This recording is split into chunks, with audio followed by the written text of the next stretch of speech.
Howdy folks, here we are again. This video is going to be about the brakes on the RSV4. I just installed this new master cylinder, which I'm told was developed specifically to work best with these particular calipers. These are the 430s that come standard, of course. So, I don't know about anybody else, but I have noticed that it's a little spongy, and I've bled them and did a little research, found that a lot of people are saying it's because on the ABS bike this brake line goes from here down under the headstock, under the frame, through here, along here and up to the pump, then from the pump back down, all the way back along here under the headstock, and then comes out under here and then down to this caliper. And then from here, the second line goes up to the other caliper. So that's 8 feet, well, no, 6 feet, over 6 feet of hose. Plus, the valve body in here has more volume taken up, or to take up with fluid. So, from here to here to here, that's a lot of fluid and a lot of hose. So maybe this new master cylinder will help, maybe not, but either way I've just installed it. So I've tightened up all the banjo bolts, this one here, these two down here, and this one, and I think we're about set to start bleeding it.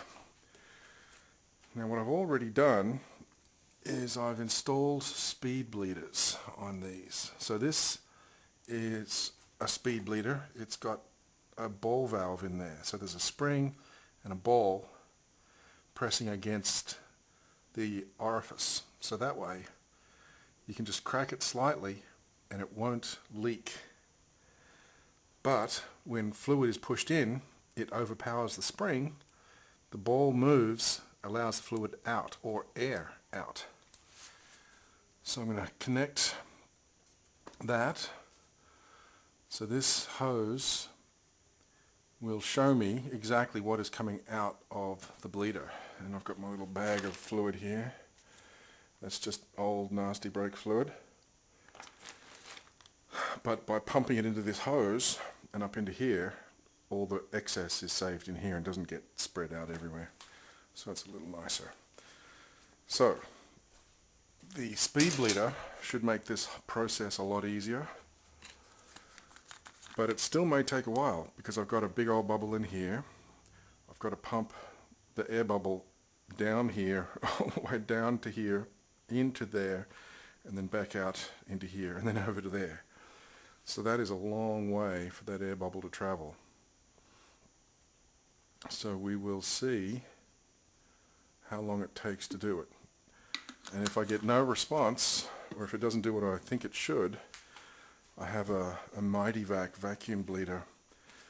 The problem with that is it works so quickly. If I was to hook a vacuum line to this and pump it, with this volume of fluid, it's very likely that it'll empty this in a split second. And then, of course, I'd have to just start all over again. I'm not too keen to do that, so I'm going to start doing it by hand. Okay, so I've just loosened the speed bleeder and we can get started. So with the speed bleeder I don't have to worry about pushing the lever, crank the bleeder, close the bleeder and then release the lever. So it's that on, off, off, on motion I don't have to worry about. So, yeah, but there's going to be a big old bubble.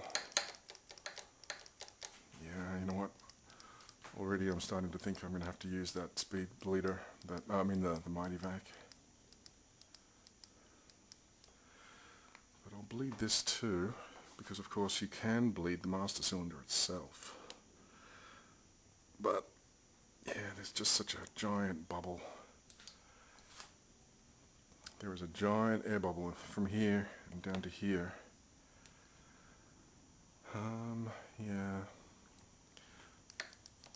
because that's just doing nothing at this point. Okay. I might just give that speed I might just give that Mighty Vac a try and see what it can do for us. So I'll hook that up and see what we've got. Alright, well, we're back at work. It only took a second to hook up the vacuum pump. So this is the inlet drawing through the bleeder and back out into the bag. And just a couple of pumps and the level went from all the way out to the top to down. So it's working pretty well. And as you can see, it's pulling fluid through. That's pulling the bubble. But like I said, I just want to make sure that doesn't start pulling air, because that would be a waste of time.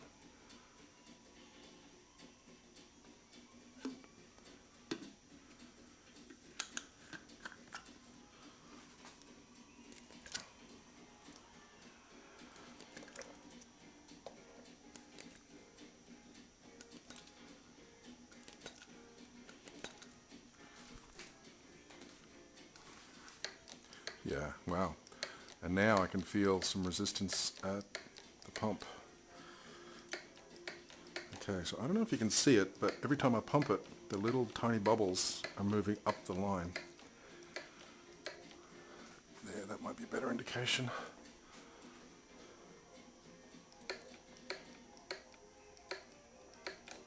Oh, there we go. Look at that.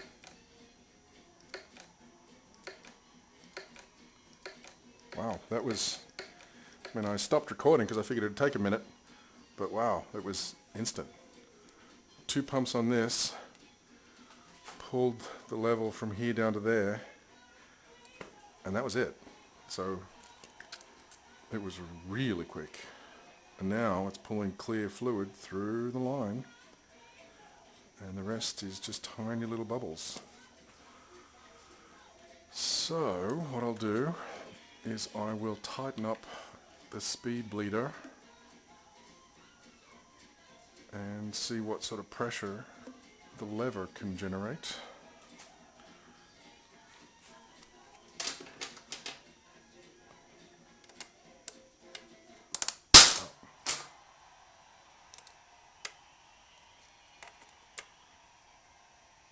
Okay, so now that's tight.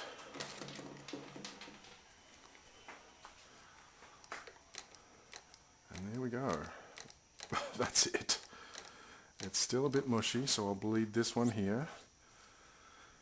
And then I'll bleed this one here. Although I think, yeah, I'll bleed this one first and then this one. But so far so good. And that was really quick, really easy. I'm almost disappointed I disconnected the camera, because you would have seen how quick it was. Inflating the bag. Okay, let's move over here.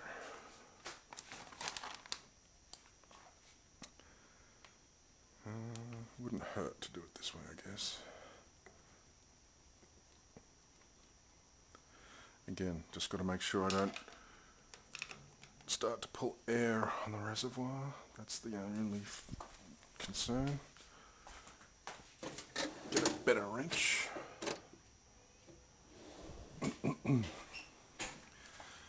And yeah, actually here's my supply of speed bleeders. Whenever I get a customer bringing in a bike where he or she can't bleed the brakes, which happens surprisingly often, I just quickly install a speed bleeder, all different brands. Got Honda, Kawasaki and Aprilia, and yeah, these ones in Aprilia. That's, I think, an Aprilia rear, but these work for pretty much every brand. I just hook them on, pump it, and boom. Unless, as I had happen one time, a customer brought a brake system to me that he couldn't bleed, and one of the banjo bolts hadn't been tightened all the way. So every time I pumped, I could hear a bzz, bzz, just a little bubbling. So if you can't bleed it, if it just will not bleed, then double check all your bolts, because if there's a loose fitting here, the pressure buildup will just push the fluid out of the bolt instead of where you want it to go. Okay, so let's loosen this speed bleeder. I won't bother with the vacuum, I'll just... There we go. So it's pumping fluid through the way it should.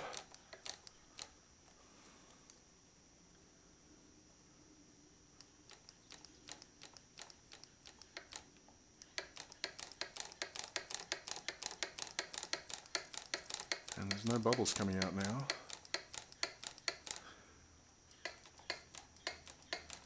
So that's the way it should be.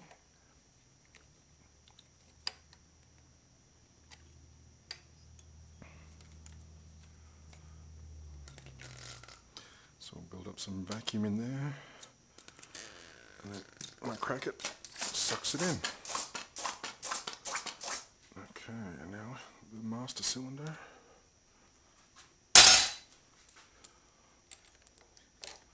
Yeah, see, it still feels a little spongy, but just doing this is helping.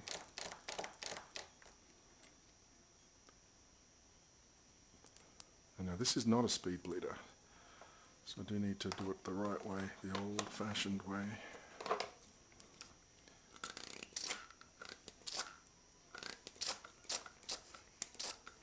Ah, there we go, see that? Bubble, bubble, bubble.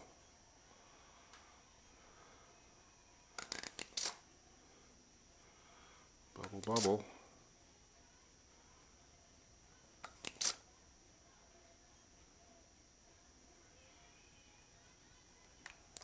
Oh, much better.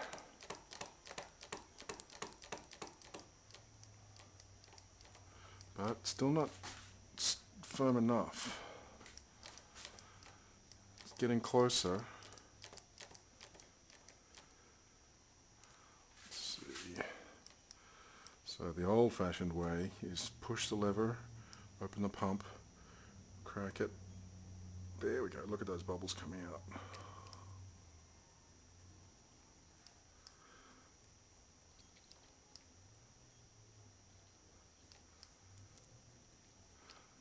But I'm not seeing any more bubbles, and it's kind of mushy.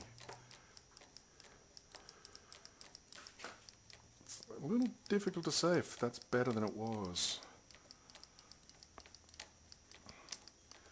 And the best trick I ever had was to get, where is it?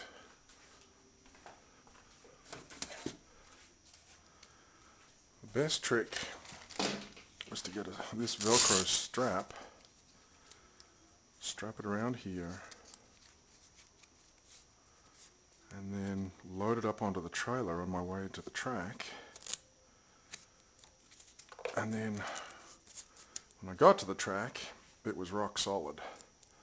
So the vibration was enough to bump the air bubbles out of the lines. So literally, just a little vibration on these can cause the motion of the bubbles to come out. So at this point here, the piston is blocking the reservoir.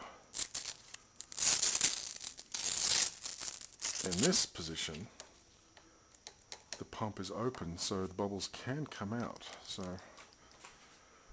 we'll see what we can do, but it is getting better just by doing this. So it's going to be interesting when I get to the track to see what the difference between the leverage ratios does. Nice master cylinder. And half the reason for getting it was this folding lever. Okay, so this is a 17 RCS, adjustable between 20 and 18. Oh, look at that. That's getting better. Okay, so yeah, it's a shame I stopped the camera because I literally walked to my bucket of bleeding tools, hooked this on, connected it to the speed bleeder, pumped it twice, and turned the camera back on. It was that quick and that easy. So I'll double check. Oh, there's some tiny little bubbles coming out there. tiny, tiny little ones. But remember, it doesn't take much to have an effect. And you get a little bit of cavitation that can actually suck air into the system. And that's enough to give you some sponginess.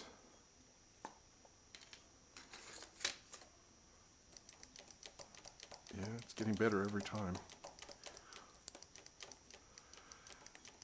It's not as firm as I like still, but yeah, tiny, tiny little bubbles and a little bit of residue, or debris. It has been a while since I bled these, but that's in terms of months, not miles. It's probably been 1,000 miles since I did it, but that 1,000 miles probably took me almost, over 12 months to do. After breaking my leg last year, broke my tibia in 2 places on a super motorbike on that thing. There we go. That's really improving. You know what? That's about it. I think that will do. I'll do the strap it closed thing. I mean, I do that anyway when it's in the trailer, just so the front wheel is locked and so it can't rock back and forth. But that is nice. That is a very nice, very firm feel. So it's not rock solid like it's coming up against something like that, but that means it's got a little more progressive feel. So that is nice. You know what? Yeah, that's good. That is good to go. So I'm just going to tighten those down, put the little cap on.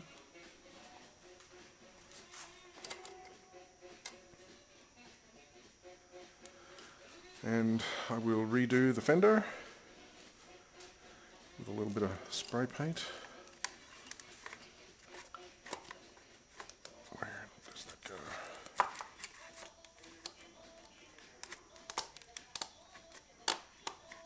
There we go. And that's on.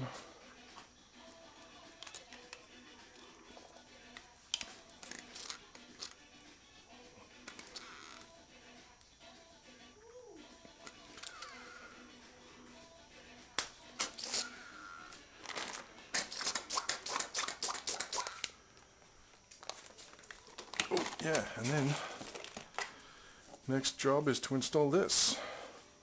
I've always been a little suspicious of the cables being so close to the sprocket, so I've got these guards to keep them out of harm's way. Oh, and I'm definitely going to redo that safety wire. That's just ugly. Tell you what, let's take a look at that now. That's the beauty of the reversible safety wire pliers. There we go. Okay, so I will definitely redo this. There's a much better way to do it. I might just get a shot once I'm done. I don't think anyone needs to see me do it again. There we go.